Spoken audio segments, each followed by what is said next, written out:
வணக்கம். ஸ்ரீ காளியம்மன் சரணம். ஸ்ரீ காளியம்மனை போட்டு நான் உங்கள் அன்பு ஜோதிடர் அன்பு நண்பன் கார்த்திக் ரேகாம். நம்ம இன்னைக்கு பார்க்க போறது வந்து பாத்தீங்கன்னா, இந்த ராகு பகவான் 12 வீடுகளில் இருந்தால் என்ன நற்பலனை கொடுப்பார், என்ன கெடுபலனை கொடுப்பார், நம்ம இன்னைக்கு பேச போறாங்க. இது வந்து பாத்தீங்கன்னா ஒவ்வொரு சராசரி மனுஷனும் தான் ஜாதகத்துல ராகு பகவான் எங்க இருக்கான்னு தெரிஞ்சு வச்சுக்கணுங்க. ஏன்னா ஒருவருடைய ஜாதகத்துல தன் வாழ்க்கையை நிர்ணயிக்கூடிய இந்த ராகு கேத்துக்கள் மிக மிக மிக முக்கியத்துவம் வைக்கிறார். ராகுங்கிறது முதல் தரம் வைப்பாரு. மிக மிக வலிமையான கோள்கள், அனைத்து கோள்கள்லயுமே இந்த நவ கிரகத்திலேயே மிக வலிமையானவர்னா கேது பகவான். கேதுக்கு அடுத்து ராகு பகவான், அதன் பிறகுதான் சனி செவ்வாய் புதன் சுக்கரன் எல்லாமே. அப்போ மிக வலுவாக இருக்கக்கூடிய இந்த கேது பகவான் வீடியோ கொடுத்திருக்கேன், பார்க்காத நீங்க எடுத்துப்பா. நம்ம இன்னைக்கு பார்க்க போறது பாத்தீங்கன்னா, ராகு பகவான் 12 வீடுகளில் இருந்தால் என்ன செய்ய போறார், என்ன நமக்கு நன்மையும் தீமையும் கொடுப்பார், நம்ம பார்க்க போறோம். அப்போ நீங்க பண்ண வேண்டியது எல்லாமே ஒன்னே ஒண்ணுதான், உங்களுடைய விலையும் மதிப்பு இல்லாது அந்த பொண்ணான சப்ஸ்கிரைப் பண்ணி எனக்கு கிளிக் பண்ணுங்க. கூடவே ஆல் நோட்டிஃபிகேஷன் கிளிக் பண்ணி வச்சுக்கோங்க. நம்ம வீடியோவை லைக் பண்ணுங்க. உங்க ஃப்ரெண்ட்ஸ் நம்மளோட இந்த லிங்க் ஷேர் பண்ணுங்க. உங்களோட தனிப்பட்ட ஜாதகத்தை நம்மகிட்ட பார்த்து அதுக்கான பலன்கள் தெரிஞ்சு உங்க வாழ்க்கையை நீங்க மாற்று செம்மையா அமைச்சுக்கணும்னு பிரியப்படுற நீங்க கீழே நான் நம்பர் கொடுத்துருக்கேன். இந்த நம்பருக்கு டெக்ஸ்ட் பண்ணுங்க. வாட்ஸ்அப் நம்பர் டெக்ஸ்ட் பண்ணி அப்பாயின்மெண்ட் வாங்கிக்கோங்க. நான் உங்கள் அன்பு ஜோதிடர் அன்பு நண்பன் உங்கள் வீட்டு பிள்ளை கார்த்திக். என் தந்தையின் மலடியை வணங்கி கொண்டு நம்ம இன்னைக்கு இந்த ராகு பகவான் 12 வீடுகளுக்கு தான் என்ன செய்வார்னு பார்த்துட்டு வருவாங்க. முதல்ல ராகு. இந்த ராகுங்கிறது வந்து பாத்தீங்கன்னா சாயா கிரகம் மாயா கிரகம் சொல்லக்கூடிய கிரகங்கள் வரிசையில வரக்கூடியது ராகு பகவான். இந்த ராகு பகவான்ங்கிறது வந்து பாத்தீங்கன்னா எப்படி உருவான கதை நம்ம சேனல் ஆடி இருக்கு, எடுத்து பாருங்க. இப்போ வந்து இந்த ராகு பகவான் 12 வீடுகள்ல இருந்தா என்ன, ராகுனா என்னங்க, போகர் யோகர். அதே மாதிரி சுக்கரனுடைய அடுத்த வெர்சனுங்க. சுக்கரன் 10 மடங்குன்னா இந்த ராகு பகவான் 20 மடங்குங்க. அவர் 10, இவர் 20, 100. ஏன் எவ்வளவு வேணா சொல்லிட்டு இன்டர்நெட் 1000 கூட போட்டுக்கலாங்க சுக்கரன் கம்பேர் பண்ணுவதாக. ஏன்னா ராகு பகவான் இருக்கிற இடத்தை பொறுத்து ஒரு ஜாதகர் கொடுக்கக்கூடிய பலன்களின் மதிப்பு சுக்கரனை விட அதிகமான போகத்தையும் அதிகமான காமத்தையும் அதிகமான அதிர்ஷ்டத்தையும் அள்ளி கொடுக்கக்கூடியவர் ராகு பகவான். இந்த ராகு பகவான் 12 வீடுகள் இருக்கும்போது என்ன செய்ய போறார்? இப்ப லக்னத்துல ராகு பகவான் இருக்காருங்க. இது 1ஆம் பாகம். இந்த 1ஆம் பாகம் ராகு பகவான் என்ன சார் செய்வார்? பொதுவா லக்னத்துல அமரக்கூடிய ராகு பகவான் என்ன பண்ணுவார்னா ஆசையை தூண்டுவிப்பாருங்க. ஆசைங்கிறது பேராசையை தூண்டுவிப்பார். எதுலையும் ஓடிக்கிட்டே இருக்கணும், எல்லாரையும் முந்திக்கிட்டே ஓடும் எண்ணத்தை கொடுப்பார். எதிலும் ஜெயிக்கணும், எதிலும் நான் தான் முன்னாடி இருக்கணும் எண்ணத்தை விதைப்பாருங்க. நம்ம தான் முன்னாடி இருக்கிற எண்ணங்கள் இருக்கணும், இருந்தாதான் நம்ம முன்னுக்கு வர முடியும். ஓகே, ஆனா எப்போதுமே அந்த நான் தான் எண்ணம் இருந்தா நம்மளால நிம்மதியா இருக்க முடியுமா? பொதுவாக அந்த ராகு பகவான் பாத்தீங்கன்னா போதுங்கிற மனசு நமக்கு வரவிட மாட்டேன். போதுங்கிற மனசு வந்தாதான் நம்ம என்ன பண்ணுவோம்னா நம்ம நிம்மதி நமக்கு கிடைக்கும். இந்த ராகு பகவான் வந்து பாத்தீங்கன்னா அந்த போதுங்கிற எண்ணத்தையே நமக்கு வரவிட மாட்டார். அப்ப என்ன நடக்கும்னு பாருங்களேன். 80 வயசுக்கும் ஓடுவோம், 90 வயசுக்கும் ஓடுவோம், 100 வயசுக்கு ஓடும். ஏன்? நமக்கு தேவை இருக்கும். எப்படி தேவை இருக்குன்னா நம்ம வரவுக்கு மீறி நம்ம செலவு செய்யும். ஆடம்பரத்துக்காகவும் அனாவசிய செலவுக்காகவும் நம்ம அதிகமா செலவு செய்வோம். இதுக்கு வந்து பாத்தீங்கன்னா அந்த பொருள் தேவை நம்ம ஓட வைப்பார். ஓடிக்கிட்டே இருப்போம், கடைசி வரைக்கும் ஓட வச்சுக்கிட்டே இருப்போம். ஒரு திருப்தியான மனநிலை கொடுக்க மாட்டார் இந்த ராகு பகவான். லக்னத்தில் அமரக்கூடிய ராகு பகவான். ஆனா ஒண்ணு வெற்றி என்னமோ இவங்ககிட்ட இருக்குங்க. ஒருத்தர் கம்பேர் பண்ணி போயிட்டே இருக்க, கம்பேரிசன் போட்டுப்பார். அவர் நான் முந்தணும், அவரை முந்திட்டு அதுக்கு அடுத்து முந்தணும், அதுக்கு அடுத்து அப்படியே போயிட்டே இருக்கும் இலக்குங்கிறது. ஸோ அப்போ வாழ்க்கையில என்ன பண்ணணும்னா நமக்கு ஒரு லெவலுக்கு மேல இது போதுங்கிற மனநிலைமை கொண்டு வரும்போது இந்த வாழ்க்கையை நன்றாக இருக்கும். சரி, அடுத்தபடி 2ஆம் இடத்துல ராகு பகவான் அமர்ந்தா என்னங்க? 2ஆம் இடம் என்னங்க? தனம் குடும்பம் வாக்கு இல்லையா? இந்த ஸ்தானத்துல அமரக்கூடிய ராகு என்ன பண்ண போறாருன்னா, இந்த ஸ்தானத்துல அமரக்கூடிய ராகு பகவான் என்ன பண்ணுவாரு, ஜாதகர் நம்பகத்தன்மை இல்லாத ஒரு மன்னத்தை ஏற்படுத்தி விடுவாருங்க. எளிமையா பொய் சொல்லி மாட்டிப்பாரு. டக்குன்னு வாயில பொய் சொல்லிட்டு பொய்ய மாட்டிக்கிற அமைப்பு இருக்கும். அதே மாதிரி பாத்தீங்கன்னா தன வரவுகள் அதிகமாக இருக்கும். தனவரவு அதிகமா இருக்கும், ஆனா அதிகமா செலவு செய்வாங்கங்கிற மாதிரி இருக்கும் இந்த இடத்துல. அதே மாதிரி ஜாதகருக்கு பாத்தீங்கன்னா அதிகமாக பணவரவு இருந்தாலும் என்னன்னா குடும்பத்திற்கு தெரியாத ஒரு சில உறவுகள் அவங்க கிட்ட இருக்கும்னு சொல்ற மாதிரி இருக்கும். அதே மாதிரி சூதாட்டம், இந்த கிளப், இதுக்கெல்லாம் அவங்க போற மாதிரி இருக்கும். அங்கெல்லாம் அதிகமா செலவு பண்ற மாதிரி இருக்கும். அதை வந்து வீட்டுக்கு தெரியாம மறைச்சி இவங்க பண்ற மாதிரி இருக்கும். அவங்க குடும்ப உறுப்பினர் கூட இவர் என்ன பண்றது ஏதுன்னு அவருக்கு அவங்களுக்கு தெரியாதமான இருக்கும். தெரியாதமான இவர் நடந்துப்பாங்க. ஆனா இவங்க பொய் சொல்லுவாங்க, பொய் சொல்லி மாட்டிக்கிற வாய்ப்புகள் அடிக்கடி நிறைவேறுங்க. சரி, அடுத்தபடியா ராகு பகவான் 3ஆம் இடத்துல இருக்காருங்க. 3 இளைய சகோதரன் சொல்லுவோம். அதே மாதிரி வந்து பாத்தீங்கன்னா இளைய தாரம் சொல்லுவோம். அதே மாதிரி பாத்தீங்கன்னா சகோதரக்காரன் சொன்னாலே. அப்ப இங்க வந்து ராகு அமரும்போது என்ன நடக்கும் பாத்தீங்கன்னா தைரியம் நல்லா இருக்குங்க. இது வந்து ஒரு ஒப்பந்தத்தை நம்ம சொல்லுவோம். அப்போ மிகப்பெரிய ஒப்பந்தம் எல்லாம் இவங்க கையெழுத்திடுவாங்க, மிகப்பெரிய ஒப்பந்தம் எல்லாம் போட்டு மிகப்பெரிய சக்சஸ் ஆவாங்க சொல்லக்கூடிய அமைப்பு இவங்களுக்கு உண்டுங்க. எப்படி மிகப்பெரிய ஒப்பந்தம் எல்லாம் போட்டு மிகப்பெரிய அந்த ஒப்பந்தத்தை போட்டு ஜெயிச்சு காட்டுவாங்கங்க. ஏன்னா இது வந்து உபஜயஸ்தானம். இந்த உபஜயஸ்தானத்துல பாவிகள் அமர்ந்து வெற்றியை கொடுக்கும். அதே மாதிரி இந்த 3ஆம் இடம் ராகுக்கு அமரும் போது முயற்சிகள், அந்த வெற்றி வாய்ப்புகள் இருக்கும். என்ன ஒரு டிராபேக்னா ஈஸியா வதந்திய பரப்புவாங்க. ஏன்னா ஒரு இடத்துல ஒரு செயல் நடக்காம இருக்கும் போது கூட அந்த செயல் நடந்ததாக அதற்காக பல உதாரணங்கள் சொல்லக்கூடிய அமைப்பு இவங்ககிட்ட இருக்கும். கற்பனா திறன்கள் அதிகமா இருக்கும். ஒரு பிரம்மாண்டத்தை அப்படியே வந்து நடந்த மாதிரி உருவ போலி மனதை காட்டுற அமைப்பு இவர்கிட்ட இருக்கும். 3ஆம் இடத்தை அமைப்புறதாக தைரியம் நன்றாக இருக்கும், துணிச்சலாக நன்றாக எதையும் செய்வாங்க. துணிச்சலாக ஒரு காரியம் செய்யும் போது சட்டவிரோதமான செயல் செய்யறதுக்கும் வாய்ப்புகள் உண்டு. ஏனென்றால் இவைகள் நேர்மறை அல்லாமல் எதிர்மறையாக செயல்படக்கூடிய கிரகங்கள். அப்போ சட்டத்துக்கு புறம்பாக இவங்க ஜெயிக்கின்ற வாய்ப்பு நிறைய இருக்கும். உதாரணம் சொல்றோம் பாருங்களேன், ஒரு ராகு மகாதசையில ஒருத்தர் வந்து இந்த அமைப்பு உள்ளவர் ஒரு ராகு மகாதசையில வெற்றி அடைகிறார்னா அந்த வெற்றியை எடுத்து பார்க்கும்போது அது சட்டவிரோதமான செயல்கள் இருப்பதற்கு வாய்ப்புகள் அதிகமாக இந்த ஜாதகத்தில் இருக்கும். அடுத்தபடி 4ஆம் இடங்க. இந்த 4ஆம் இடம் என்னங்க? தாயார் ஸ்தானம், தன் சுகஸ்தானம், கல்வி ஸ்தானமும் சொல்லுங்க. 4ஆம் இடத்துல ராகம் தானே என்னன்னா கல்விகளை தடைகள் இருக்குங்க. ஒருத்தர் படிக்கிற காலத்துல 4ஆம் இடத்துல இந்த ராக பகவான் இருக்கார், ராக மகாதசை வருதுன்னா படிப்புல ரொம்ப ஒரு சிக்கலை சந்திக்கவும் படிப்பு தடைபட்டு போகும் வாய்ப்புகள் உண்டுங்களை தெரியப்படுத்துறேங்க. அதே மாதிரி 4ஆம் இடத்துல ராகம் வரும்போது தாயாருக்கு ஒரு சிறு உடல் உபாதைகள் கொடுப்பாங்க. தன் சுகத்தின் மேலே குறியாக இருப்பாங்க. என்ன ஆனாலும் எனக்கு என் சுகம் முக்கியங்கிற மாதிரி ஒரு செல்ஃபிஷான மைண்ட் செட்ல இருக்கிறதுக்கு வாய்ப்புகள் அதிகமாக இந்த ஜாதகர் கொடுப்பாங்க. அதே மாதிரி வந்து பாத்தீங்கன்னா இந்த ஜாதகர் வந்து பாத்தீங்கன்னா எனக்கு வேணும் எதையும் தனக்காக செயல்படக்கூடிய ஒரு செல்ஃபிஷ் மாதிரி நமக்கு அவங்க ஜாதகத்தை கொண்டாந்து காட்டுற அமைப்பு 4ஆம் இடத்துல அமரக்கூடிய ராகு பகவான் கொடுப்பார். தாயாருக்கு ஒரு உடல் உபாதைகள் கொடுத்துக்கிட்டே இருப்பாங்க. சின்னதான உடல் உபாதை வந்துகிட்டே இருக்கும். அதே மாதிரி பாத்தீங்கன்னா இவங்களுக்கு வந்து 4ஆம் இட வாயில ஆதாயங்கள் இருந்தாலும் அதில் ஒரு சிறு மனக்கசப்பான நிகழ்வு நடைபெற வாய்ப்புகள் இருக்குங்கிறது நம்ம இல்லைன்னு சொல்ல முடியாதுங்க. அதே மாதிரி 4ஆம் இடம் வண்டி வாகனம் இல்லை, இது எல்லாமே இருக்கும்.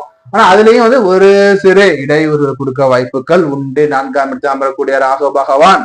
அதே மாதிரி 4ஆம் இடத்துல அமரக்கூடிய ராகு பகவான் என்ன பண்ணுவாங்கன்னா நம்மள வந்து பாத்தீங்கன்னா ஒரு பணக்கார வீட்டு புள்ள மாதிரியே காட்டிப்பாங்க. அதாவது இவங்க வந்து பிறப்பால் ஒரு ஏழையாக இருந்தாலும் ஒரு பணக்கார வீட்டுல இருக்கக்கூடிய அனைத்து வகையான பொருட்கள் நம்ம வீட்டுல இருக்கணும்னு நினைக்கக்கூடியவங்க, அதுக்காக முயற்சி பண்ணக்கூடியவங்க. வேலையும் பாத்தீங்கன்னா தான் ஒரு பெரிய ஆள் மாதிரி தோரணை காட்டிப்பாங்க. இவங்க வந்து ஏழையாக இருந்தாலும் அந்த தோற்றங்கள் இவங்க வந்து எக்ஸ்ப்ளோர் பண்றது வந்து பாத்தீங்கன்னா ஒரு பணக்கார வீட்டு பிள்ளைங்களும் எக்ஸ்ப்ளோர் பண்ணிப்பாங்க. அதே மாதிரி வந்து 4ஆம் இடங்கள் வந்து பாத்தீங்கன்னா கடின உழைப்பை அங்க வெளிக்காட்டணும் சொல்ற அமைப்பு இங்க வரும். அடுத்தபடி 5ஆம் இடங்கள். 5ஆம் இடத்துல நம்மளுடைய ராகு என்ன சார் பண்ண போறார்? 5ஆம் ராகா அப்பா 5 ராகுனா பூர்வ புண்ணியம் இருக்காதுப்பா, அதே மாதிரி வந்து புரிய சொத்துக்கள் இருக்காதுப்பா, புத்திரபேக்கம் இருக்காதுப்பா சொல்றது பழமொழிங்க. ஆனா அது வந்து பாத்தீங்கன்னா ஆல்மோஸ்ட் அப்ளிகபிள் ஆகும். எப்போ அப்ளிகபிள் ஆகும்னு பாத்தீங்கன்னா 5ஆம் இடத்து அதிபதி எப்படி 5ஆம் இடத்து அதிபதி கெட்டு போயிருக்கணும், குரு கெட்டு போயிருக்கணும், பாவிகள் தொடர்புகள் இருக்கும் போது இவை உங்களுக்கு நிறைவேற வாய்ப்புகள் உண்டு. வாய்ப்புகள் தான் உண்டு, புரியுதுங்களா? அடுத்தபடியா இதே வந்து 5ஆம் அதிபதி வலுவாக இருக்கார், குரு பகவான் பார்க்கார் அல்லது சுபர்கள் யாரேனும் பாக்குறாங்கன்னா புத்திரம் இருக்கும், புத்திர வாக்கியம் இருக்கும், பூர்வ புண்ணியம் இருக்கும். என்ன அந்த பூர்வ புண்ணியம் கொஞ்சம் தொலைவில் இருக்கும், தள்ளி இருப்பாங்க. இது அமைப்பு வந்துடும். பொதுவா 5ஆம் இடத்து ராகு, 5ஆம் இடம் மந்திர உபதேசத்தை குறிக்கக்கூடியது, கீர்த்தி குறிக்கக்கூடியது, பக்தியை குறிக்கக்கூடியது 5ஆம் இடம் இல்லையா? அப்போ அந்த 5ஆம் இடத்துல அமரக்கூடிய ராகு என்ன பண்ணுவாருன்னு பாத்தீங்கன்னா, ராகுனா ஒண்ணு இல்லைங்க, இருட்டுங்க, எதிர்மறையான கிரகங்க. இது போயிட்டு 5ல உட்காரும் போது பாத்தீங்கன்னா நேர்மறையாக கடவுளை கும்பிடுவான். இந்த ராகு 5ல உட்காந்து என்ன பண்ணுவோம்னா அவன் வந்து எதிர்மறையா போயிடும். பில்லி சுனவி எவ்வளவு பாத்தீங்களா? அது மாதிரி ஒரு இறைவனை தேடி, அதாவது மறைமுக கடவுளை தேடி இப்போ மனம் துடிக்கும். அதுக்கான செயல்கள்லையும் இவங்க ஈடுபடுவாங்கன்னு சொல்லக்கூடிய அமைப்பு. என்னன்னா வந்து நம்ம சொல்லலாம் இல்லையா, அதர்வன வேதம் ஒரு வேதம் சொல்ல பார்த்தீங்களா, அது வரையில அவங்க போகிறதுக்கும் வாய்ப்புகள் உண்டு.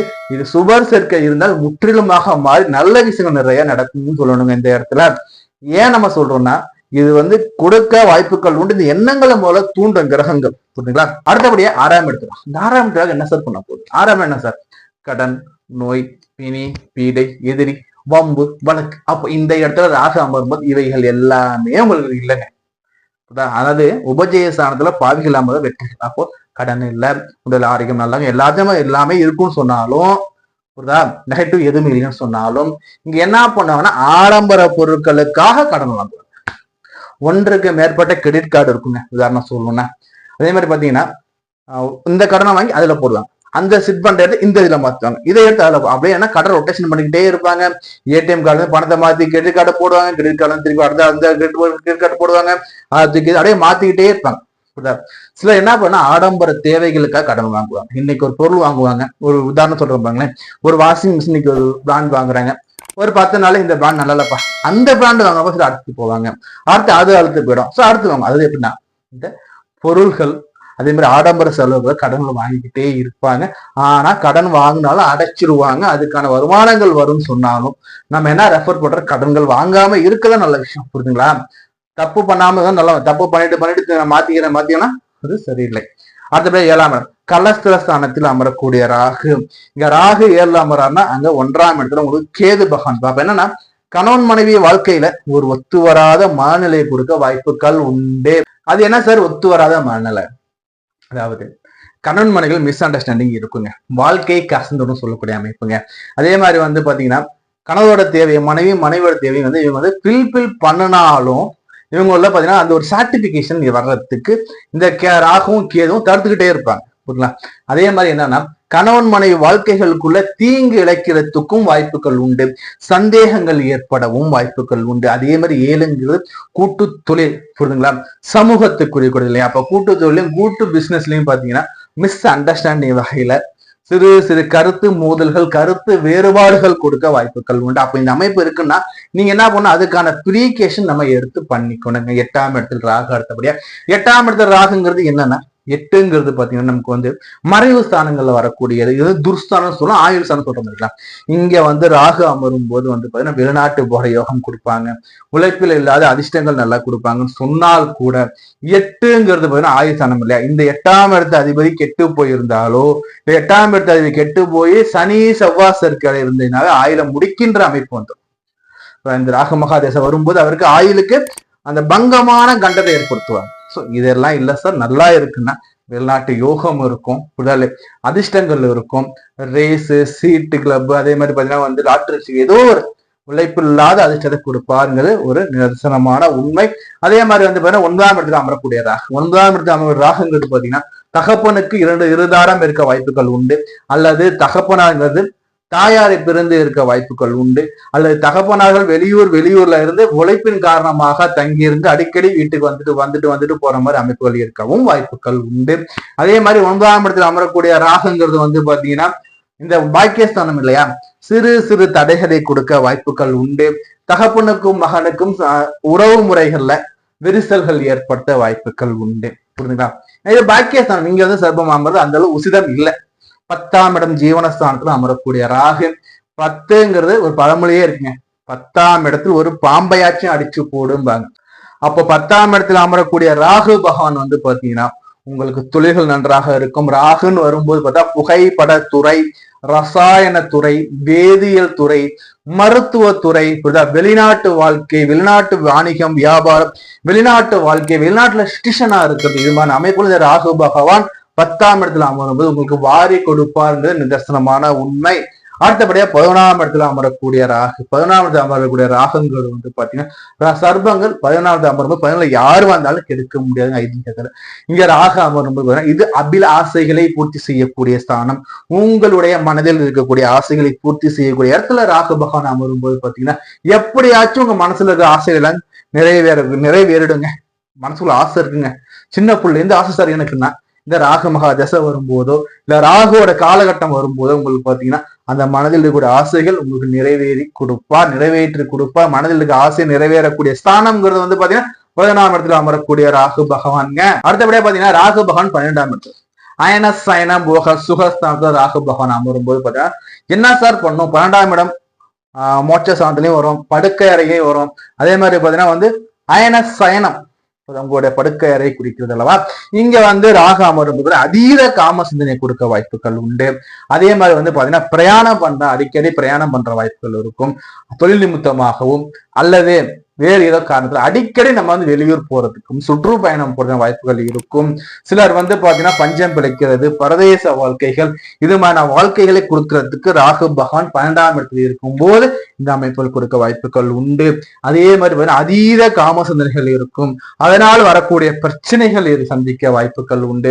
12ஆம் இடத்துல அமரக்கூடிய ராகு சர்பத்துக்கு எப்பவும் பாத்தீங்கன்னா வாழ்வசம் வந்து பாத்தீங்கன்னா 3 சொல்லுவோம், புரிதல், அதாவது 3ஆம் இட பார்வைகள் உண்டு நம்ம சொல்லுவோம் இல்லையா. அப்போ 12ஆம் இடத்துல அமரும் போது 12, 1, 2 அந்த குடும்பத்தை அந்த ராகு பார்க்கும்போது, தனம் குடும்பம் வாக்கு சண்டை 2ஆம் இடத்தை பார்க்கும்போது குடும்பத்தில் சண்டை சச்சரவுகள் குழப்பங்கள் இருக்க வாய்ப்புகள் உண்டு. அதே மாதிரி தனம் கெடுற வாய்ப்புகள் உண்டு. பஞ்சம் பரதேசம் காரணம் நம்ம சொந்த ஊர் விட்டு வெளியூர் போகிற வாய்ப்புகள் இருக்க வாய்ப்புகள் உண்டு. அதே மாதிரி பாத்தீங்கன்னா 12ஆவது அமைப்பு ராகு வந்து மாற்று பாலின இடத்துல சிக்கலை ஏற்படுத்தி விட்டு அதனால் நம்ம அரசு தண்டனை அனுபவிக்க வாய்ப்புகள் கூட சிலருக்கு அமைய வாய்ப்புகள் உண்டு. இது சனி செவ்வாய் சேர்க்கைகள்லாம் இருந்துச்சுன்னா நிச்சயமாக நமக்கு ஜெயில் வாழ்க்கையில் கொடுக்க வாய்ப்புகள் உண்டு. இந்த அமைப்பு உங்க ஜாதகத்துல இருக்குன்னா நம்ம சொன்ன இந்த பலனை மேட்ச் பண்ணி பாருங்க. உங்க ராசி கட்டத்தை எடுங்க, எடுத்து நம்ம சொன்ன பலனை எடுத்து மேட்ச் பண்ணி பாருங்க. உங்களுடைய ராசி கட்டத்துக்கு ராகு எங்க இருக்கோ அதையும் நம்ம சொல்ற பலனை மேட்ச் பண்ணி பாருங்க. உங்களுடைய மேலான கருத்துக்களை நமக்கு வந்து கமெண்ட் பாக்ஸ்ல கொடுங்க. உங்களுடைய தனிப்பட்ட ஜாதகத்தை பார்க்கணும்னு விருப்பப்படுற நீங்க நம்ம டிஸ்பிளே நம்ம நம்பர் போய்கிட்டு இருக்கு, வாட்ஸ்அப் நம்பருக்கு அந்த நம்பர் டெக்ஸ்ட் பண்ணி அப்பாயின்மெண்ட் வாங்கிக்கோங்க. நம்மளோட அப்பாயின்மெண்ட்ங்கிறது பத்தி ரொம்ப ரொம்ப கம்மியான ஃபீஸ் தான். உங்களுக்கு கூட அனைத்து விதமான சந்தேகங்களுக்கும் அனைத்து விதமான கேள்விகளும் இந்த அப்பாயின்மெண்ட் உங்களுக்கு பதில்கள் சொல்லப்படும். அப்பாயின்மெண்ட் வாங்கித்தான் பாக்குற மாதிரி இருக்கும். அதை நான் முன்கூட்டியே நான் சொல்லிடுறேன். அதே மாதிரி நம்மகிட்ட ஃபீஸ் ரொம்ப ரொம்ப கம்மியான ஃபீஸ் தான், அதையும் நான் சொல்லிடுறேன். நம்ம இது வரைக்கும் பார்த்து வந்து பாத்தீங்கன்னா 12 வீடுகள்ல ராகு பகவான் அமர்ந்தா என்ன மாதிரி நற்பலனை கெடு பண்ண கொடுத்தான்னு பார்த்தோம் இல்லைங்களா. இந்த ராகுன்னு வந்தா ஒரு பரிகாரம் சொல்லணும் இல்லையா. என்ன சார் பரிகாரம் சொல்றதுன்னா, ராகுனாவே நவகிரக நாயகி துர்கா தேவி. அப்படி துர்காதேவி ஆலயம் உங்களை அருகில் இல்லைன்னா ஒரு மாரி அம்மன் சொல்லக்கூடிய அந்த கருமாரி அம்மன் ஆலயம் உங்க வீட்டுக்கு அருகில் இருக்கா, ராகுகால வேலையில வழிபாடு பண்ணுங்க. அப்படி எல்லாம் பௌர்ணமி தினத்தன்னைக்கு அந்த அம்பாள் ராகுகால வேலையில வழிபாடு பண்றது ரொம்ப ரொம்ப ரொம்ப ரொம்ப உங்களுக்கு நன்மையை கொடுக்குங்க. பட்டீஸ்வரன் துர்க்கை நம்ம ரெஃபர் பண்ணுவாங்க. அதே மாதிரி பாத்தீங்கன்னா கும்பகோணம் டு மன்னாடு வயல இருக்கக்கூடிய அந்த பூவனூர் அந்த ஊர்ல கூட இந்த சாமுண்டீஸ்வரி அம்மன் இந்த சாமுண்டீஸ்வரி அம்மன் ஆலையும் நம்ம ரெஃபர் பண்ணுவாங்க. இது எல்லாம் பாத்தீங்கன்னா ராகுவால வரக்கூடிய பிரச்சனைகளுக்கு உங்களுக்கு நல்ல ஒரு ஆறுதலையும் நல்ல ஒரு பரிகாரத்தையும் நல்ல ஒரு அனுகூலத்தையும் கொடுத்து வாழ்க்கையில ஏற்றத்தை கொடுக்கக்கூடிய ஆலயங்கள். இந்த ஆலயங்கள்லாம் சொன்ன அந்த கிழமையில வந்து வழிபாடு பண்ணுங்க. நான் உங்களை வேற காலில் சந்திக்கிறேன். நான் உங்களை அன்பு ஜோதிடர் கார்த்திகேய ராமன். நன்றி, வணக்கம்.